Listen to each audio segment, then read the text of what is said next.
మీరు మంత్రి గారు, చంద్రబాబు నాయుడు గారు ముఖ్యమంత్రి గారు, ఇవన్నీ ఆయన ముఖ్యమంత్రి ఎందుకైంది? చంద్రబాబు నాయుడు, ఎన్టీ రామారావు గారు ముఖ్యమంత్రి. అదే సార్, ఎన్టీ రామారావు గారు ముఖ్యమంత్రి, ఎన్టీ రామారావు గారు ముఖ్యమంత్రి, ఆయన వియంకుడు కాబట్టి ఆయన టార్గెట్ చేశారు. ఎన్టీ రామారావు గారు ముఖ్యమంత్రి, మీరు మంత్రిగా ఉన్నారు కాబట్టి టార్గెట్ చేశారు. మంత్రి తండ్రి సీఎం వియంకుడు, ఈయన టార్గెట్ చేస్తే మనకు ఇదవుతుంది అని. ఆ నాన్నగారు చాలా సాధు స్వభావుడు, అసలు అక్కడ తగదంటే ఇక్కడ పరిసరాల్లో ఉండవు, పారిపోతాడు. సీఎం కూడా ఆయన తలపెట్టడం, సీఎం కూడా ఆయన తలపెట్టే మనిషి కాదు. కొట్టమని చెప్పడం కానివ్వండి, కొట్టడం కానివ్వండి, తెలియనటువంటి వ్యక్తి, చాలా సౌమ్యుడు ఆయన. కొట్లాటంటే ఆవిడ దూరం వెళ్ళిపోతాడు ఆయన. తండ్రి గారి మనస్తత్వము, ఆ స్వభావమే మీకు కూడా వచ్చిందని అనుకుంటున్నాను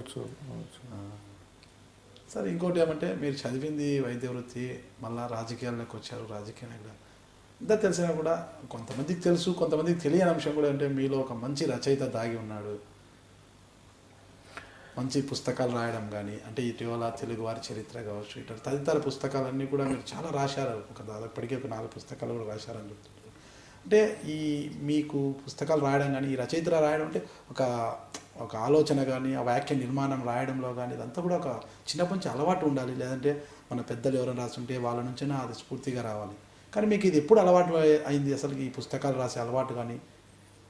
నేను పాలిటిక్స్లోకి వచ్చిన తర్వాత, అంతకుముందు డాక్టరు కాబట్టి నాకు పుస్తకాల పరిచయం చాలా తక్కువ.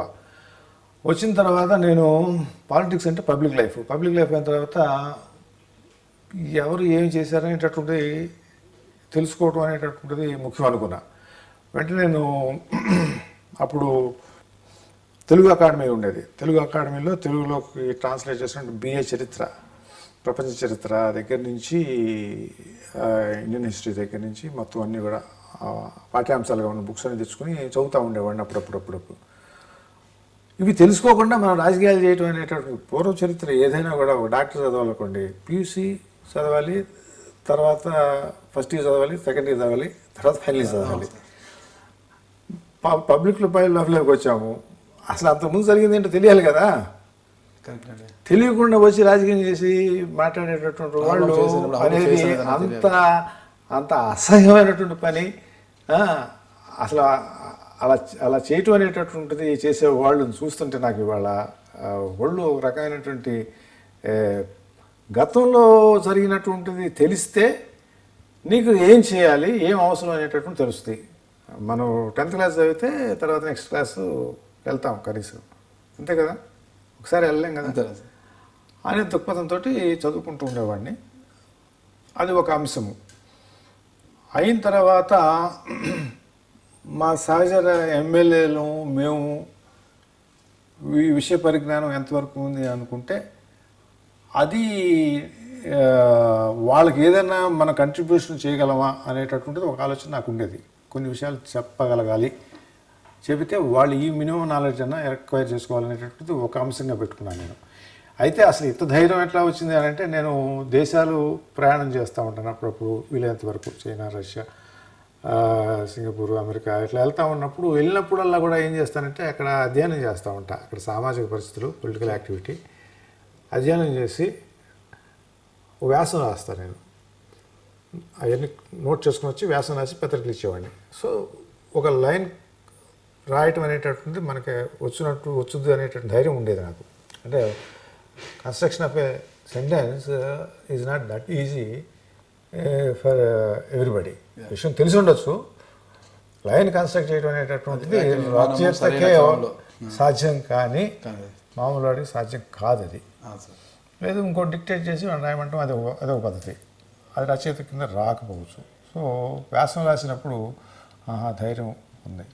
తర్వాత నేను 2009లోనే నేను రాజకీయాలను నిర్వహించాలనేటటువంటి ఆలోచన ఉంది నాకు. 2009లో అప్పుడు నాలో తెలుగుదేశం పార్టీ స్టార్టింగ్ దగ్గర నుంచి జరిగినటువంటి సంఘటనలన్నీ కూడా ఇప్పుడు హాంట్ చేస్తూ ఉంటాయి నాకు. ఆయా స్టార్ట్ చేసిన విధానం కానివ్వండి, తర్వాత జరిగిన పరిణామాలు కానివ్వండి, బాసరావు ఇన్సిడెంట్ కానివ్వండి, తర్వాత 89 కానివ్వండి,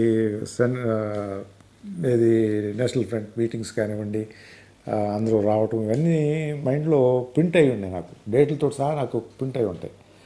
అవన్నీ మరి చెప్పాల్సిన బాధ్యత నాకు ఉంది కదా. నేను నిష్క్రమించేటప్పుడు పుస్తకం రాస్తాం కదా, అని నేను స్టార్ట్ చేశాను. నేను 2009 బిఫోర్ ఎలక్షన్స్ ముందే మానుకుందామని చెప్పి నాకు ఆటోమేటిక్గా ఏ పుస్తకం చూడకుండా ఏ రెఫరెన్స్ చూడకుండా ఎవరిని అడగకుండా 200 పేజీలు పుస్తకం రాసేసాను. నేను పొద్దున్నే 3 గంటలకు లేస్తే ఒక 20 పేజీలు రాసేసేవాడిని. అట్లా ఒక 40 రోజులు కూర్చుంటే మొత్తం రాసేసాను నేను.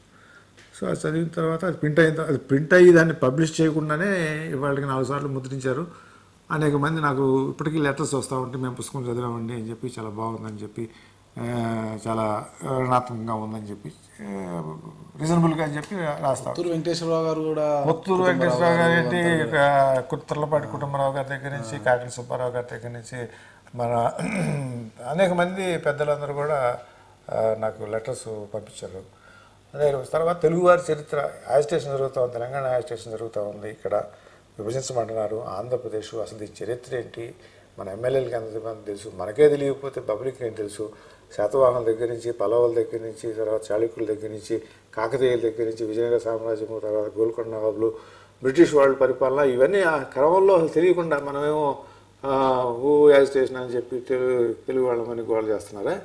దీన్ని ఒక 100-150 పేజీలో మనం చేయగలమా అని చెప్పి మొదలు పెడితే అది చేయగలగటం అనేటట్టు. తర్వాత తెలంగాణ యాజిటేషన్ కూడా దాంట్లో ఈ విభజన అనేటటువంటి దానికి ఒక పుస్తకం ఎప్పుడుకైనా ఎవరికైనా పనికొస్తుంది. ఇవాళ ఇది మన కళ్ళ ముందు జరుగుతుంది కాబట్టి, నాకు రాసేసి ఎక్కుతుంది కాబట్టి నేను రాసేసి దీన్ని రికార్డ్ చేసి పడేస్తే క్రెడిట్ నాకే ఉంటుంది అనేటటువంటి దాంతో ఆ పుస్తకం మొదలుపెట్టాను. ఆ పుస్తకం కూడా బాగానే సక్సెస్ఫుల్గా అయిపోయింది.